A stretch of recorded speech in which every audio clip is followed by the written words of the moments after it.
only way this could be achieved is if Anhydra was built specifically with the end effect in mind. Over huge periods of time, the rising of the sun on the summer solstice moves to different parts of the sky.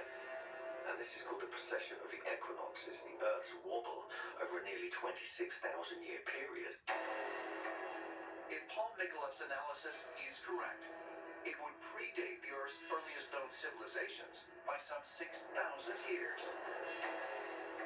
So how were sophisticated megalithic structures with precise astronomical alignments built on an isolated island thousands of years before the emergence of civilization?